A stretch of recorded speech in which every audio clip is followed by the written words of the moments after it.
नमस्कार दोस्तों, मैं सुदीप कुमार नायक काठमांडू नेपाल से। ये आज वीडियो इन सब के लिए है, इन सारे बच्चे के लिए, इन पेरेंट्स के लिए जो अपने बच्चे को नेपाल में अल्टरनेटिव वे में अगर एडमिशन देखना चाहते हैं। तो आज मेरा ये वीडियो नेपाल पे फोकस है। बहुत सारे बच्चे अगर आप देख रहे हैं, इस साल 11 लाख बच्चे क्वालिफाई हुए हैं। अगर इंडिया का सीट देख रहे हैं 1,10,000 के आसपास है, और बोला जा रहा है बहुत सारे न्यूज़ में ये भी दिख रहा है कि सेंट्रल काउंसलिंग होगा। तो कहीं ना कहीं जो लो स्कोर वाले बच्चे हैं, या तो जिनके अच्छे मार्क्स होने के वजह भी उनको अच्छे कॉलेजेस कॉस्ट इफ़ेक्टिव में नहीं मिल रहा है, तो इन सब के लिए आज का वीडियो बहुत ही महत्वपूर्ण है। आज मैं नेपाल के बारे में बात करना चाहता हूँ, आज यहाँ के एडमिशन प्रोसीजर के बारे में बात करना चाहता हूँ। कौन से नीट स्कोर वाले यहाँ एडमिशन लेंगे और कैसे एडमिशन लेंगे, कौन सा मेडिकल कॉलेज यहाँ पे टॉप मेडिकल कॉलेज है, या कौन से लो कॉस्ट में सबसे अच्छा मेडिकल कॉलेज है। तो ये आज सारा डिस्कशन हम लोग का इसी चीज़ पे रहेगा। सबसे इम्पॉर्टेंट चीज़ है आज की डेट में नेपाल क्यों। बहुत सारे डेस्टिनेशन हैं, अगर आप देख रहे हैं, मैं किसी का नाम नहीं लेना चाहूँगा, तो बहुत सारे कंट्री है जहाँ इंडियन बच्चे जा रहे हैं, बट नेपाल क्यों। तो ये बहुत सारा चीज़ जो कॉमन है, अगर नेपाल और इंडिया हम लोग देखते हैं तो बहुत सारे सिमिलरिटी है, फूड में, कल्चर में, लोगों के भेष भाषा, बहुत सारा चीज़ कॉमन है। अगर आप देखते हैं तो बच्चा यहाँ, अब अगर आप आना चाहेंगे तो डायरेक्ट फ़्लाइट का कनेक्टिविटी है, ट्रेन से आप आ सकते हैं, आप अपने गाड़ी से आ सकते हैं। तो ये बिना पासपोर्ट का आप यहाँ ट्रैवल कर सकते हैं, नो पासपोर्ट नो वीज़ा।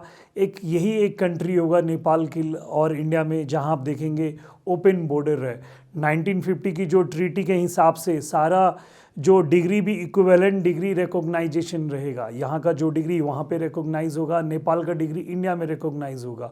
और in terms of medical terminology देखेंगे तो आज के डेट में सबसे इम्पॉर्टेंट चीज़ क्या है, अगर बच्चे को आप डॉक्टर बना रहे हो, उनको 5.5 साल के बाद, जब कोर्स कंप्लीशन के बाद एक पेशेंट से इंटरैक्ट करना है, उनको मेडिसिन प्रिस्क्राइब करना है, डायग्नोसिस करना है, जो कब पॉसिबल होगा जब बच्चे आपके यहाँ के लोकल पेशेंट से इंटरैक्ट कर सकते हैं। तो लैंग्वेज एक कॉमन होने के वजह से आज के डेट में नेपाल में आप देखेंगे तो 99.99% लोग हिंदी बात करना जानते हैं, या तो 100% लोग समझते हैं। तो जब बच्चे इंटर्नशिप, नेपाल में 4.5 साल का कोर्स है और 1 साल का इंटर्नशिप है, तो ये इंटर्नशिप के टाइम में आपके बच्चे यहाँ पेशेंट से इंटरैक्ट कर सकते हैं, वहाँ बात कर सकते हैं, उनके लैंग्वेज में समझ सकते हैं, जिसके कारण कल के डेट में आपके कंट्री में वो जा रहा है। तो एक प्रैक्टिकल ओरिएंटेड डॉक्टर बोल सकते हो, डमी पे नहीं देख के, अच्छे यहाँ पे जो भी है उनके प्रैक्टिकल अच्छा करके यहाँ इंडिया में जाएगा। दूसरा, जो ट्रेड नेम ऑफ मेडिसिन, जो मेडिसिन अगर आपको इंडिया में मिल रहा है, यही ट्रेड नेम यहाँ नेपाल में मिलेगा। ये सबसे इम्पॉर्टेंट चीज़ है। बहुत सारे कंट्री में बच्चे पढ़ के आते हैं, उनको डिक्शनरी चाहिए होता है वहाँ के मेडिसिन का नाम लेने में। तो ये एक इम्पॉर्टेंट है। डिजीज़ का कल्चर अपना कॉमन है। सिलेबस अगर आप देखेंगे, जो 4.5 साल थ्योरी क्लास में हम लोग के इंडिया में पढ़ाई होता है, वही नेपाल में आपको पढ़ाई होगा। बहुत सारे मेडिकल कॉलेज में इंडियन फैकल्टीज़ आपको मिलेंगे। आप देखेंगे तो नेपाल के बहुत सारे मैक्सिमम कॉलेज में 50% के रेशियो में अगर आपको ये मिलेंगे इंडियन बच्चे, तो 50% आपको नेपाली बच्चे मिलेंगे। मैं फिर यहाँ रिपीट करना चाहता हूँ कि 2 ऐसे कॉलेजेस हैं जहाँ 50 नेपाली है और 50 इंडियन है। एक है Manipal college of medical science और एक है college of medical science Bharatpur. और जो डिग्री अगर देखते हैं, सबसे बड़ी इंपॉर्टेंट बात क्या होता है, बच्चे पढ़ने के बाद क्या ये डिग्री रिकॉग्नाइज है या नहीं है। तो सारे जो अगर आप देखेंगे, जो डिग्री आइदर काठमांडू यूनिवर्सिटी से मिलेगा, या त्रिभुवन यूनिवर्सिटी से आपको मिलेगा, या बीपी कोइराला, पाटन एकेडमी, ये सब ऑटोनॉमस है, या करनाली, ये सारे अगर आप देखेंगे तो WHO रिकॉग्नाइज डिग्री है। आप किसी भी वर्ल्ड के किसी भी कोना में जाएंगे तो आप यहाँ के डिग्री लेके आप जॉब कर सकते हो। अगर आप अपने बच्चे को नेपाल में पढ़ाना चाहते हो तो बच्चे को क्या ध्यान देना है कि ये 12th पास, फिजिक्स, केमिस्ट्री, बायोलॉजी 50% एग्रीगेट, और फिज़िक्स, केमिस्ट्री, बायोलॉजी ये तीनों जोड़ के भी 50% होना है। सेकंड, आप NEET qualified current academic year, बहुत सारे कंट्री में प्रीवियस ईयर का भी माना जाता है, बट नेपाल में अगर आप डायरेक्ट एडमिशन लेना चाहते हैं तो आपका करंट ईयर मीन्स 2023 में आपके बच्चे को नीट क्वालिफाइड होना है और 137 मिनिमम मार्क्स होना चाहिए। 720 में 720 में 137 मार्क्स है आपके बच्चे का, तभी वो एलिजिबल है।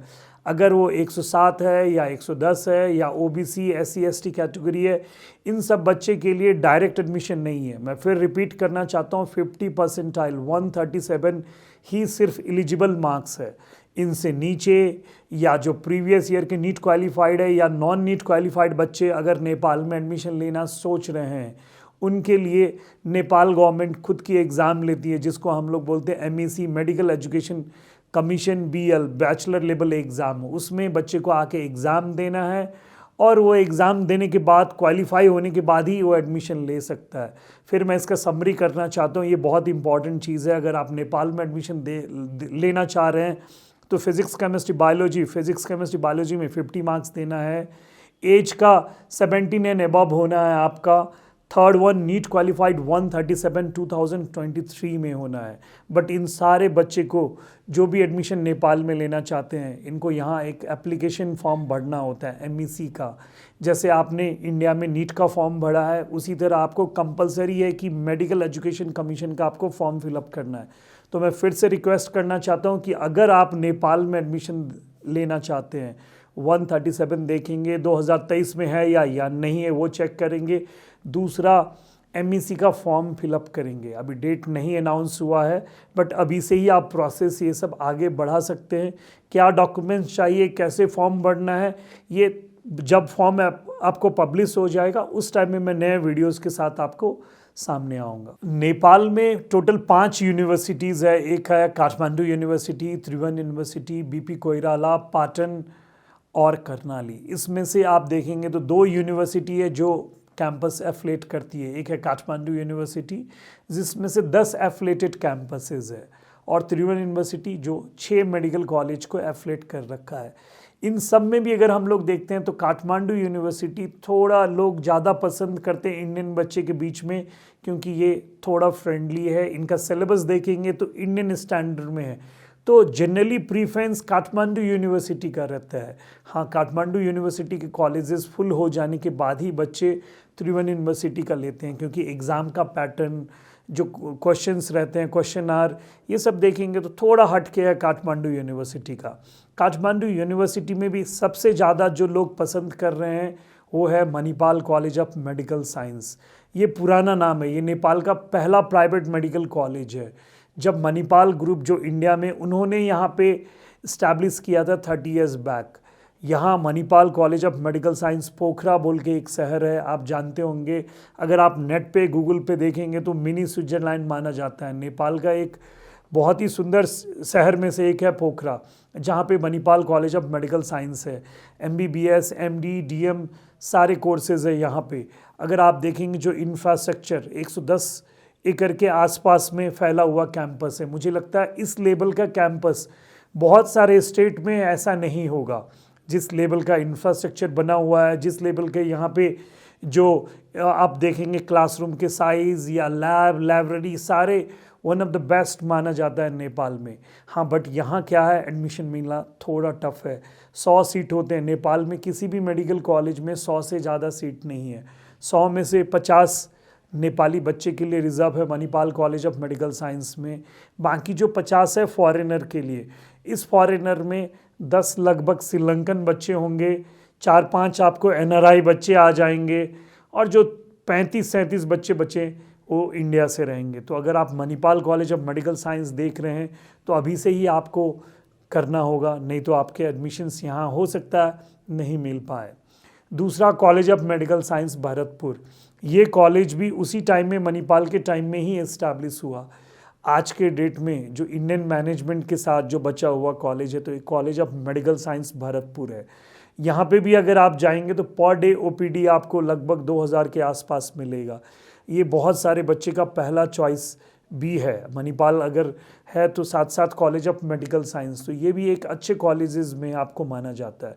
हाँ, बट ये दोनों कॉलेज अगर आप देखते हैं, Manipal college of medical science या कॉलेज ऑफ मेडिकल साइंस, इन सब में पढ़ने के लिए थोड़ा आपका नीट स्कोर भी अच्छा होना है, पहले से ही आपको जागरूक होना है, और ट्यूशन फी जो गवर्नमेंट ऑफ नेपाल ने आपको $75,000 कर रखा है, वही आपको $75,000 है, उस फी में आपको पे करना है। उसके बाद लॉजिंग फूडिंग एडिशनल रहेगा। कोई भी बच्चा नेपाल में MBBS करना चाहता है, इनको क्या ध्यान देना है कि नेपाल में मिनिमम जो बजट रहेगा वो 50 लाख से नीचे नहीं है ट्यूशन फी। उसके बाद खाना रहना, डिपेंडिंग अपन द कॉलेजेस आप देखेंगे तो लॉजिंग फूडिंग ये सब चीज़ रहता है।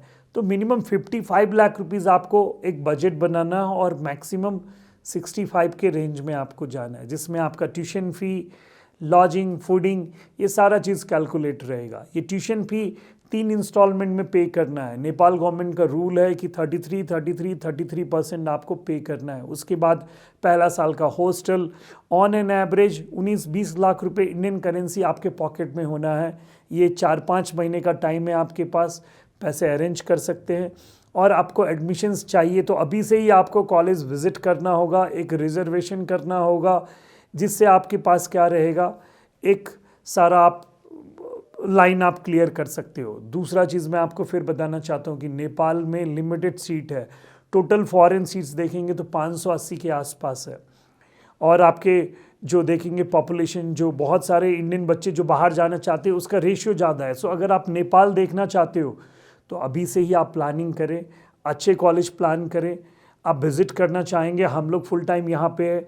आप जानते हैं एक पुराना नाम है WRC नेपाल, ये एक 18 साल जो रिकॉग्नाइज ये एस्टैब्लिश ऑर्गेनाइजेशन है। हम लोग काठमांडू नेपाल में है, फुल टाइम हम लोग की टीम है। जो भी एडमिशन्स हम लोग के या हम लोग द्वारा जो भी एसोसिएट्स के थ्रू आप एडमिशन लेते हो तो हम लोग जो बच्चे हैं, जो भी फी स्ट्रक्चर है ये सारा कॉलेज अकाउंट में जाएगा। कोई डोनेशन, कोई हिडन चार्ज नहीं है। दूसरा, आपका सारा पेमेंट का आपको रिसिप्ट मिलेगा, एक सिस्टम क्लियर है। दूसरा, हम लोग एग्रीमेंट करते हैं। बहुत सारे बच्चे क्या होते हैं, अभी पता चलता है एक ट्यूशन फ़ी है, बाद में जाके एक दूसरा ट्यूशन फ़ी हो जाता है। ये सब चीज़ आपको नहीं मिलेगा। और हम लोग लाइसेंस एस्टैब्लिश्ड ऑर्गेनाइजेशन है। मैं फिर से रिक्वेस्ट करना चाहता हूँ कि अगर आप एडमिशन ले रहे हो, आप कहीं भी कोई रिकॉग्नाइज एजेंसी के थ्रू लो। अगर आप एडमिशन लेना चाहते हैं तो सबसे पहले आप क्या करें, जो डिस्प्ले में नंबर है इन सब में से किसी से व्हाट्सअप कॉल कर सकते हैं। मैक्सिमम टाइम हम लोग ट्रैवल में रहते हैं या नेपाल में रहते हैं, तो आप व्हाट्सअप कॉल या मैसेज भेज सकते हो। आपके नीट स्कोर कार्ड भेजिए, आपके 10th और 12th का मार्क्स कार्ड भेजिए। हम लोग आपको सजेस्ट करेंगे कौन सा कॉलेज आपके बच्चे के लिए अच्छा है, क्या ट्यूशन फ़ी है। अगर आपके वहाँ के आपके स्टेट के कोई बच्चे, उनके रेफरल नंबर आपको मिल जाएगा। तो फिर से मैं बताना चाहता हूँ, अगर आप नेपाल में एडमिशन लेना चाहते हो तो जो डिस्प्ले पे नीचे नंबर है, इनके व्हाट्सअप नंबर पे आप कॉल या मैसेज कर सकते हैं। सारे आपको जो डिटेल है उनको मिल जाएगा। इसके बाद फर्दर आप एडमिशन कर सकते हैं। और मैं ये सारा जो भी चीज़ मैंने आज जो बात किया है, इसका समरी मैं एक बता दूँ कि अगर आप एडमिशन नेपाल में लेना चाहते हैं तो पहला चीज़ आपका नीट स्कोर 137 होना चाहिए, 2023 में पास होना चाहिए। और जो अच्छे मेडिकल कॉलेजेस में ही आप एडमिशन ले, जिससे कल के डेट में आपके बच्चे अच्छे डॉक्टर बन के जाएंगे। इसके अलावा भी मैं अब फर्दर हर कुछ न कुछ आपको नेपाल के एक मेडिकल कॉलेज के टॉपिक पे हम लोग डिस्कस करेंगे। अब मैं हो सकता कुछ लाइव वीडियोस भी बनाऊं, कुछ बच्चे सबसे इंटरेक्शन, कुछ प्रिंसिपल वहाँ के, उनके भी आपको वीडियोस बहुत जल्दी आपको मिल पाएगा। और अगर कुछ भी फर्दर क्वेरीज़ है, प्लीज़ आप मुझे मेरे व्हाट्सएप पे डायरेक्ट कॉल करके या मैसेज करके आप मुझसे इंटरेक्ट कर सकते हैं। Thank you.